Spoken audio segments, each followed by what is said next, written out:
Barry, tell me, how are your executive team members involved with governance at all levels? Strategic objectives, portfolio, resource management. So one of the benefits that I have as the PMO lead within Parker Aerospace is that I have very good support from not only my boss, the president of Parker Aerospace, but my peers across the organization, the other vice presidents of the functional departments. We work together as a team to make sure that we're managing these programs appropriately.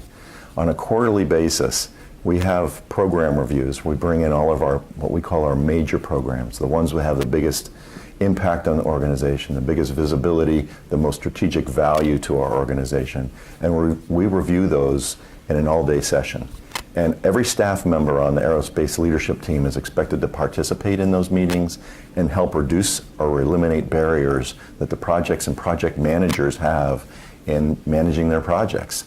So there's a direct engagement from our entire functional team, cross-functional team, from HR to engineering to supply chain to operations across the entire organization, and making sure that we have the visibility of what's going on in the projects and how, again, most importantly, trying to break the barriers down to make these projects to be successful.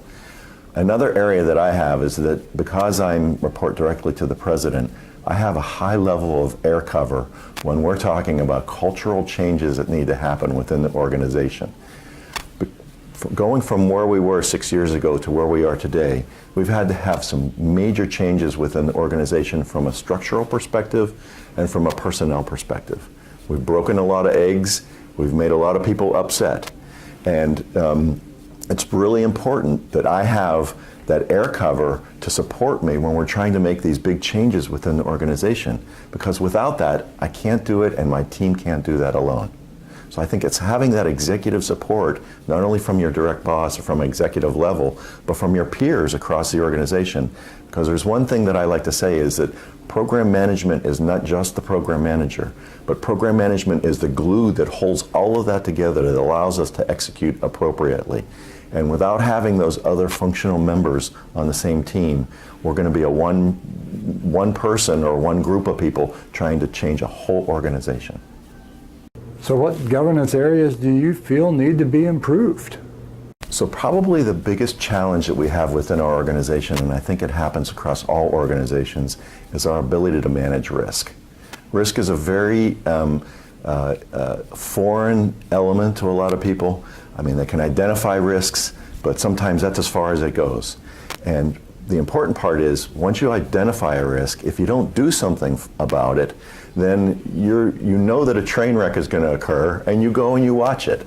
So what's important for us from an organizational perspective is that we continually reinforce the need for risk management, that active risk management of identifying not only the threats to our projects, but the opportunities to those projects, and how do we minimize the threats and accelerate on the opportunities.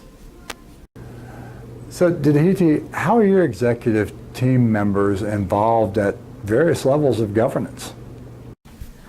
Actually, they're very much involved. Our sponsors are at our executive level. It's mostly C-suites. We do have steering committee at pretty high level as well. So our CFO, our VP of IT, and our chief operating officers, and the other senior leadership team are involved as a sponsor or in the steering committee. So we do weekly, bi-weekly, monthly meeting based on the requirement of the projects. So we're very fortunate in that way.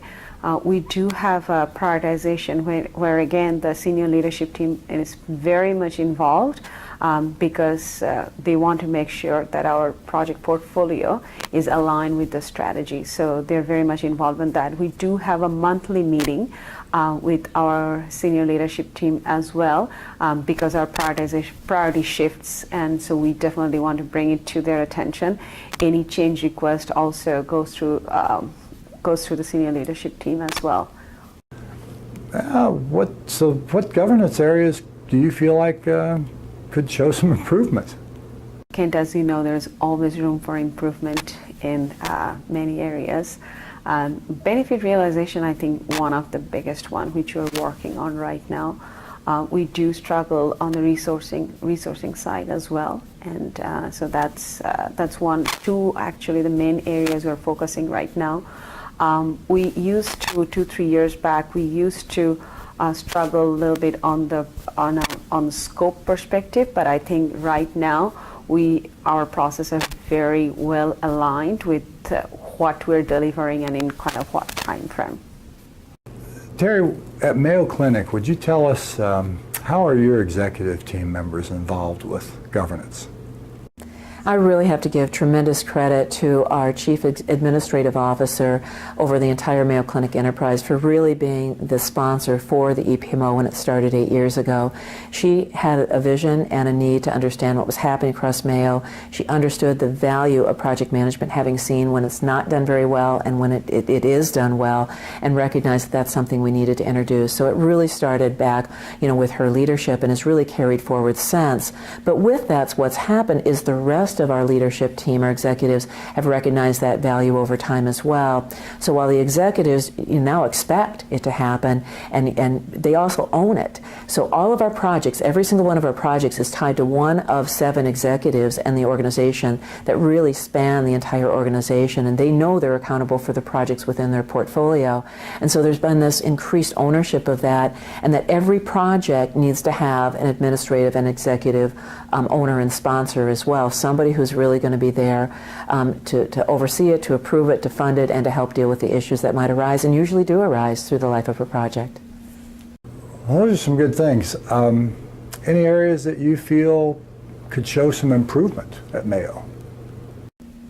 There's always opportunities for improvement, and one of the things that we struggle with, that I hear many other organizations struggle with as well, is we've got a lot of good things we want to do. I mean, we're a healthcare organization. We're always wanting to do the very, very best for our patients, and continue to thrive as an organization for another 150 years. So we've got a million things we want to do. They're all great ideas, but the difficulty is how to, prioritize them, realize we can't do them all at the same time, do the resource management and to actually establish more of a roadmap, but really to understand what our areas of focus and what we should be working on at any particular point in time, and not try to do it all.